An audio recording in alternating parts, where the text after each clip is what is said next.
આજની ધર્મકથા. પ્રણામ. પંડિત વીર વિજયજી મહારાજ 64 પ્રકારી પૂજા, 7મી ગોત્રકર્મની ઢાળ, એની 8મી ફળ પૂજા. ગોત્રકર્મ નાશે કરી સિદ્ધ હુઆ મહારાજ, ફળ પૂજા તેહની કરી માગો અવિચળ રાજ. ફળ કેમ કરવાની ફળ પૂજા? તો 2 વસ્તુ અહીંયા મૂકી કે ફળ પૂજા હું કોની કરું છું, તો કે જેણે ગોત્રકર્મનો નાશ કર્યો છે હું એમની ફળ પૂજા કરું છું. આની પહેલાં પણ આપણે આ વસ્તુ લીધી છે કે હંમેશા કોઈ પણ ક્રિયા કરતાં પહેલાં જેમ ક્રિયાને સમજવી જરૂરી છે, એમ ક્રિયા જેમની માટે કરીએ છીએ, જેમની સન્મુખ કરીએ છીએ, એમને સમજવા પણ પ્રાયોરિટીની આવશ્યકતા છે. હું ભગવાન વિશે કંઈ વિચારવું જ નહીં અને જળ પૂજા વિશે વિચારીશ, ચંદન પૂજા વિશે વિચારીશ, તો એ મારી અધુરાશ છે. સૌથી પ્રથમ તો મને ભગવાનનો પરિચય થવો જોઈએ. તો મારી દરેક ક્રિયા સાથે ભગવાનનો તે પરિચય કનેક્ટ થવો જોઈએ. તો અહીંયા ગોત્રકર્મની ઢાળ ચાલે છે. તો વીર વિજયજી મહારાજ સાહેબ કેટલું અપ્રોપ્રિએટલી એને ઉપસ્થિત કરે છે કે ભગવાન હું તમને ફળ ચડાવું છું. કેમ? કારણ કે મને ફળ જોઈએ છે. કયું ફળ જોઈએ છે? તો કે જે તત્વ ગોત્રકર્મનો નાશ કરીને બેઠું છે એને ફળ ચડાવવામાંથી જો માંગવા જેવું હોય તો એક જ વસ્તુ હોય કે ભગવાન મારા પણ ગોત્રકર્મનો નાશ કરો. તમે જે પામ્યા છો એ મને આપો. આ એક સિમ્પલ લોજિક ઉપર ભગવાન હું તમારી ભક્તિ કરું છું, સેવા કરું છું. તો એ માંગણી અહીંયા એમણે કરી કે તમે ગોત્રકર્મનો નાશ કરીને સિદ્ધ થયા હતા, તો હું તમારી ફળ પૂજા કરી અને હું પણ અવિચલ રાજ એટલે કે મોક્ષપદ માંગવાની તમારી પાસે એ પ્રક્રિયા શરૂ કરું છું. દેશી રાગની અંદરની ઢાળ એ શરૂ કરે છે.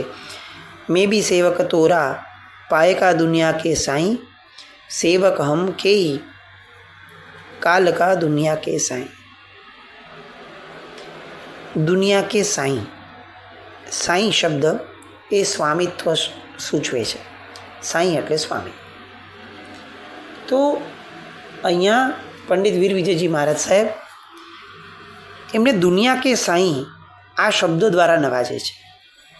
તમે આ દુનિયાના સ્વામી છો. કેવું આમ આપણને વિરોધાભાસ જેવું લાગે. હજી કેટલીક ઢાળ પહેલાં એમણે આપણને સ્પષ્ટપણે સમજાવ્યું હતું કે ભગવાન સૃષ્ટિના કર્તા પણ નથી, ભગવાન સૃષ્ટિના નાથ પણ નથી.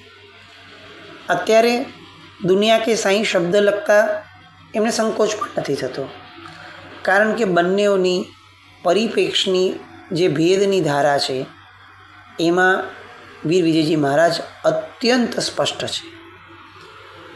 ભગવાન સૃષ્ટિના કર્તા નથી એ અપેક્ષાએ વિચારીએ તો ભગવાન સૃષ્ટિના માલિક નથી. માલિક એ હોય કે જેણે રચના કરી છે.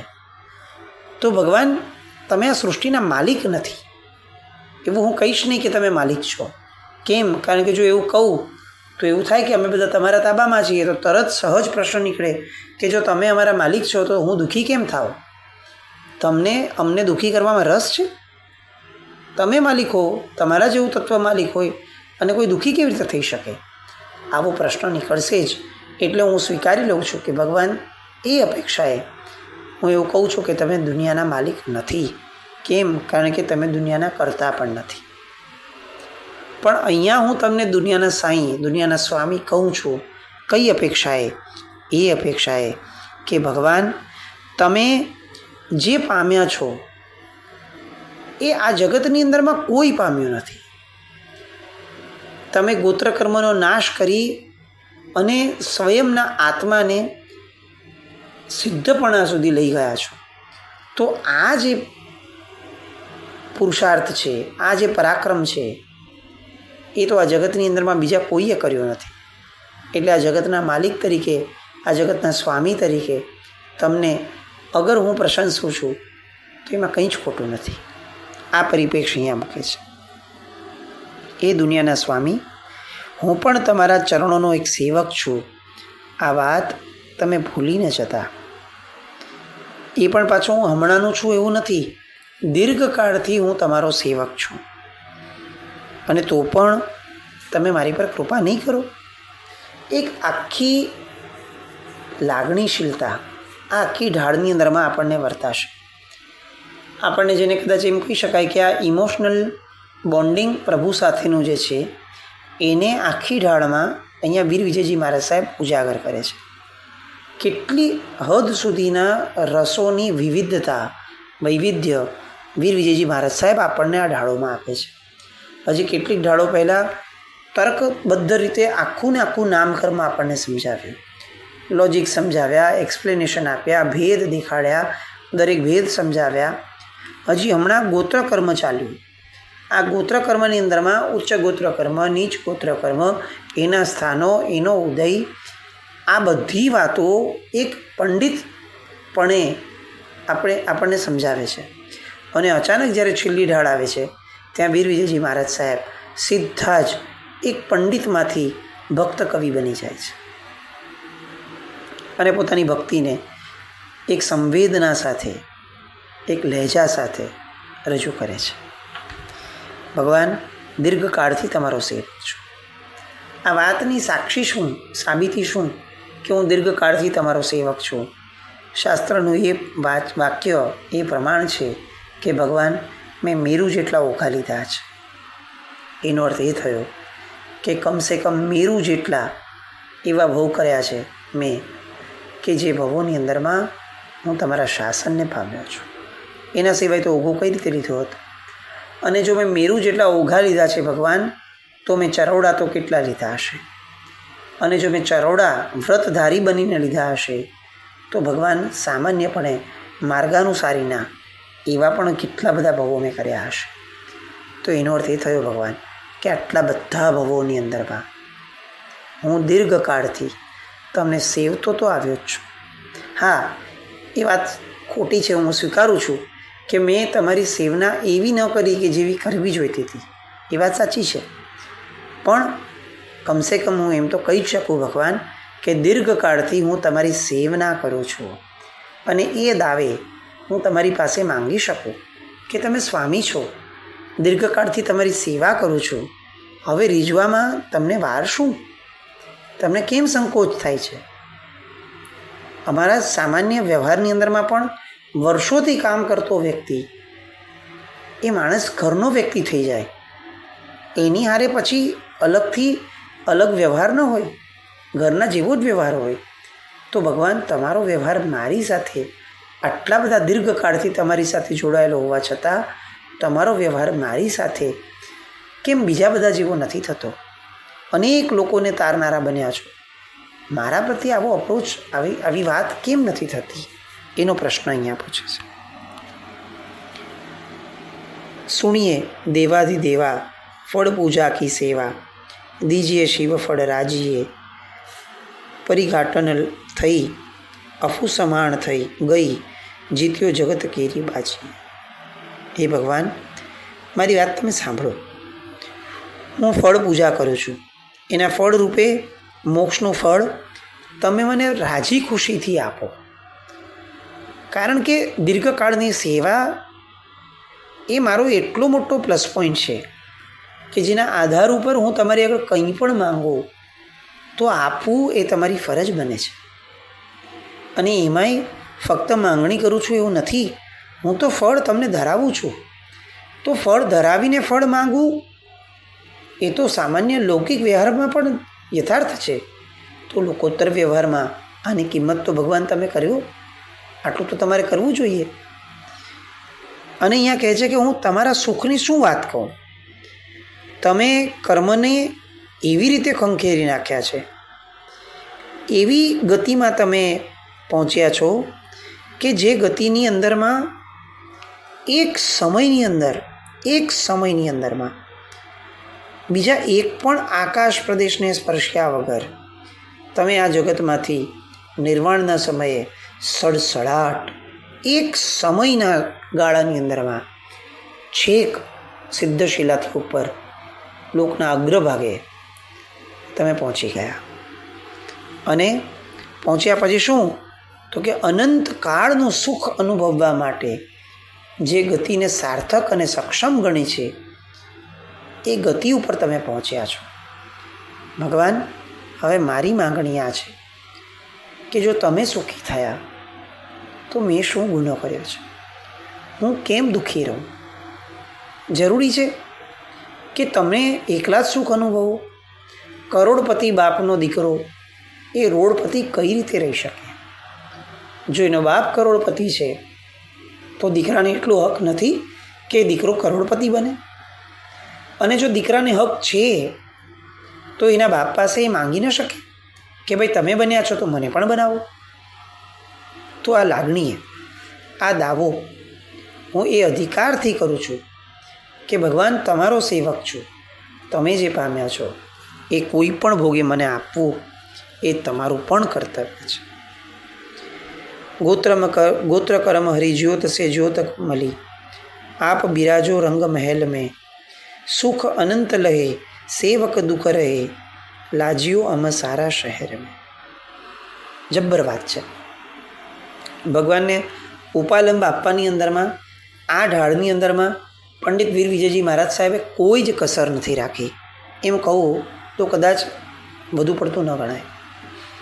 કોઈ પર્સપેક્ટિવ, કોઈ એંગલ એવો એમને બાકી નથી રાખ્યો કે જેમાં એ ભગવાનને ઠપકો આપવામાં ક્યાંય પણ કંઈ લેશ માત્ર પણ સંકોચ કરે. ભગવાનને કહે છે કે તમે ગોત્રકર્મનો ક્ષય કર્યો અને અનંત સિદ્ધ ભગવંતોની જ્યોતિમાં તમે તમારી આત્મજ્યોતિને મેળવી લીધી. આપણે ગઈકાલે અવગાહના જોઈ હતી. હવે આ પણ એક એસ્પેક્ટ છે કે સિદ્ધશિલાની અંદરમાં એક આત્મપ્રદેશ ઉપર બીજા આત્માનો આત્મપ્રદેશ કઈ રીતે સેટલ થઈ શકે? તો એનો આ જવાબ લખે છે કે કોઈ એક દીવો છે, એ દીવાની જ્યોત છે, એ જ્યોતની હારે બીજા દીવાની જ્યોત મેળવીએ તો શું થાય છે? અલગ અલગ બે જ્યોત પ્રગટે રહે છે, વર્તાય છે? તો કે ના, બંને જ્યોત એક જ જ્યોતની અંદરમાં સમાઈ જાય છે. તો જો જ્યોતની અંદરમાં આ ગુણધર્મ છે કે એક જ્યોત બીજી જ્યોતને સમાવી લે, એનું અલગ અસ્તિત્વ ન બતાવે, તો એ જ રીતે આત્મપ્રદેશોની અંદરમાં પણ આ રીતના ઉપમા સાથેનો આ ગુણ છે કે એ લોકો આત્મપ્રદેશો એક ઉપર એક, એક ઉપર એક, એક ઉપર એક, એમ અનંત સુધી આત્મપ્રદેશો એકબીજાની અંદરમાં સમાઈ જાય છે. અને એટલે સિદ્ધશિલા એ અનંત કાળથી અનંત જીવો ત્યાં પહોંચ્યા છતાં પણ હજી બીજા અનંત કાળ સુધી અનંત જીવો માટે સિદ્ધશિલા એ હંમેશા ખાલી જ રહેવાની. કેમ? કારણ કે અહીંયા કોઈ પણ જગ્યાને કોઈ ઓક્યુપાય જ નથી કરતું. અહીંયા આવે છે આત્મપ્રદેશ, અને આત્મપ્રદેશ એક જ્યોતિમાં બીજી જ્યોતિ ભળી જાય એવી રીતે એકબીજાની અંદરમાં ભળી જાય છે. એ સુપર ઇમ્પોઝ થઈ જાય છે. આપણી ટેકનિકલ લેંગ્વેજમાં કહીએ તો કોઈ પણ વસ્તુને પેસ્ટ કરીએ અને કોઈ પણ વસ્તુને ઇમ્પોઝ કરીએ, આ બેમાં ફરક છે. બસ એવો ફરક છે. આ આત્મપ્રદેશો એકબીજા પર, એક ઉપર બીજો, બીજા પર ત્રીજો, ત્રીજા પર ચોથું, આમ અનંત સુધી આત્મપ્રદેશો એકબીજા પર આવીએ જ રાખે અને તેમ છતાં બીજા અનંતને આવવા માટે પણ જગ્યા ખાલી છે. આ સિદ્ધશિલાનો એક પ્રખર ગુણધર્મ છે. આપણે જે મોક્ષ માટે જીવન જીવીએ છીએ, જે મોક્ષ માટે આરાધના કરીએ છીએ, એ મોક્ષની પરિસ્થિતિ, એ મોક્ષની વિશેષતા છે કે જ્યોતમાં જ્યોત ભળે એવી રીતે ત્યાં આત્મપ્રદેશો એકબીજાની સાથે ભળી જતા હોય છે. તો અહીંયા એ કહે છે કે હવે તમે શાશ્વતી સિદ્ધિ ગતિના રંગમહેલની અંદરમાં અનંત સુખ ભોગવવા માટે બેઠા છો. તો સાહેબ, આવું સુખ તમે ભોગવો એનો મને શું વાંધો હોય? પણ તમારો સેવક દુઃખમાં ડૂબ્યો હોય, દુઃખમાં પડ્યો હોય, એનો તમને તો વાંધો હોવો જોઈએ કે નહીં? તમને એ કઈ રીતે ચાલે છે? અને મને તો અહીંયા એ પ્રશ્ન છે કે આ લોકો જે જગતમાં હું રહું છું, એ જગતના લોકો જો મને આવું પૂછી બેસશે કે ભાઈ તારા સાહેબ તો આટલા બધા સુખી છે, તો તું આટલો બધો દુઃખી કેમ છે? શું એને તારી દયા નથી? શું એને તારી સાથે કોઈ સંબંધ નથી? એ તારી સાથે કેમ નથી, તારી સામે કેમ નથી જોતા? તને કેમ એના જેવો સુખી નથી બનાવતા? આવા સમયે ભગવાન મારે શું જવાબ આપવાનો? કઈ રીતે જવાબ આપવાનો? કમસે કમ મને આ જવાબ તો આપી જાઓ. મારી ફળ પૂજાના ફળ સ્વરૂપે આવું મને કોઈ પૂછે તો મારીને શું જવાબ આપવો, એવો જવાબ આપવા જેટલી તો કૃપા કરો. અને જો એ પણ ન કરવી હોય તો ભગવાન મને જવાબ સાંભળવામાં રસ નથી, મને તમે મારો જવાબ પમાડી દો. મને એક્ઝેક્ટ તમે જ્યાં બેઠા છો, તમે જે સુખની અંદરમાં લીન છો, બસ મને સુખ આપી દો. મને જવાબ નહીં આપો તો પણ ચાલશે. અદ્ભુત ભક્તિ યોગ, અદ્ભુત. વીર વિજયજી મહારાજ સાહેબનો એક સાવ નવો આયામ, એક આખી નવી દિશા સાહેબની આપણને આ ઢાળની અંદરમાં દેખાય. એક આખું નવું સ્વરૂપ કે જેમાં ભગવાનને ઠપકા ઉપર ઠપકા આપી રાખે છે. સંસાર સુખ લિયો વગ્ગ અનંત કીધો, તો ભી ન એક પ્રદેશ में સિદ્ધ को सुख लीनो, ताको एकांश कीनो मावे न लोकाकाश में, मैं भी सेवक तेरा पायका दुनिया की साई. ભાઈ હું તમારા ચરણનો સેવક છું, આવું વારંવાર જે કહું છું. હવે તમારા સુખની શું વાત કરું? અહીંયા એક સુખનું વર્ણન કરે છે. સિદ્ધશિલામાં રહેલા દરેક સિદ્ધના જીવોનું સુખ કેવું હોય, સુખ કેવું હોય એની વ્યાખ્યા, એનું ડિટેલિંગ, એનું એક્સપ્લેનેશન પંડિત વીર વિજયજી મહારાજ સાહેબ અહીંયા આપે છે કે પ્રભુ સાંભળો, સંસાર આખામાં જેટલા પણ જીવો છે એ બધા જ જીવો એના સુખને એકઠું કરીએ, ભેગું કરીએ. એ પછીથી એ બધા સુખોની સંખ્યાને એટલા જ સુખોની સંખ્યા સાથે ગુણીએ, એનો ગુણાકાર કરીએ. હવે ગુણ્યા પછીથી એનો વર્ગ કરીએ, એટલે કે સ્ક્વેર કરીએ. આવી રીતે અનંતવાર ગુણીએ અને વર્ગ કરીએ, ગુણીએ અને વર્ગ કરીએ. ઇન્ફિનિટ ટાઈમ્સ આવું જ્યારે કરીએ ત્યારે જે છેલ્લે જે આંકડો આવે એટલા બધા સુખ એ જાણે તમને ભેટ આપવામાં આવે તો પણ તમારા એક આત્મપ્રદેશના સુખ સાથે એની કમ્પેરિઝન ન થઈ શકે એવું સુખ તમે અત્યારે માણો છો. વાત સમજાણી? આ જગતની અંદરમાં જેટલા જીવો છે એ બધા જ જીવોના સુખને બધા જ જીવો જેટલી સંખ્યા સાથે મલ્ટીપ્લાય કરીને એનું સ્ક્વેર કરવામાં આવે અને પછી જે ફિગર આવે એ ફિગર જેટલા સુખને પરમાત્માના એટલે સિદ્ધ ભગવંતોના એક આત્મપ્રદેશના સુખ સાથે પણ જો કમ્પેર કરવામાં આવે તો પણ એમના એક આત્મપ્રદેશનું સુખ ચડી જાય. આપણે છે ને અત્યારે આ વાતને સમજી એટલા માટે નહીં શકીએ કારણ કે આત્મિક સુખ શું હોય એની આપણને કલ્પના જ નથી, એની અનુભૂતિ પણ નથી. આપણે સુખ એટલે મનની અંદરમાં જે પ્રવૃત્તિઓ તે એ પૌદ્ગલના આધારે, લાગણીઓના આધારે, કર્મોના આધારે આ બધા સુખના એટલા બધા આપણે આદતવાળા થઈ ગયા છીએ કે બિયોન્ડ ધેટ આત્માનું પોતાનું એક સુખ છે, આત્માનું પોતાનું અસ્તિત્વ હોવું એ અસ્તિત્વનું જ એક સુખ છે, અસ્તિત્વનો જ એક આનંદ છે. એ વાતને આપણે ક્યારે સમજી જ નથી શક્યા. અને એટલે સિદ્ધના જીવોના સુખને સમજવું એ આપણી માટે બહુ મુશ્કેલ છે. અત્યારે પણ આપણને કોઈ પૂછે કે ક્યાં જવું છે તો આપણે કહીશું કે મોક્ષે જવું છે. પૂછે કેમ જવું છે તો કે બસ ત્યાં બહુ સુખ છે એટલા માટે, અનંતકાળનું શાશ્વત સુખ છે એટલા માટે. અને એમ પૂછે કે અચ્છા એવું કેવું સુખ છે, તો ત્યાં આપણે અટકી જશું. સુખની વ્યાખ્યા એ આપણે કદાચ સમજવા પ્રયત્ન જ નથી કર્યો. કેમ? કારણ કે આપણે એની અનુભૂતિ સુધી પહોંચી શકીએ એવી પાત્રતા આપણે કેળવી જ નથી. અને એટલે અહીંયા વીર વિજયજી મહારાજ આખી ગાથાઓની અંદરમાં આવી રીતે સિદ્ધના જીવોના સુખની વાતો, સિદ્ધના જીવોની વડાઈની વાતો સરસ મજાની ગંભીરતા સાથે, લાગણી સાથે, ઠપકા સાથે અને ભક્તિ યોગ સાથે પરમાત્મા સમક્ષ વર્ણવે છે. ફળ પૂજાના આલંબનથી, ફળ પૂજાના માધ્યમથી.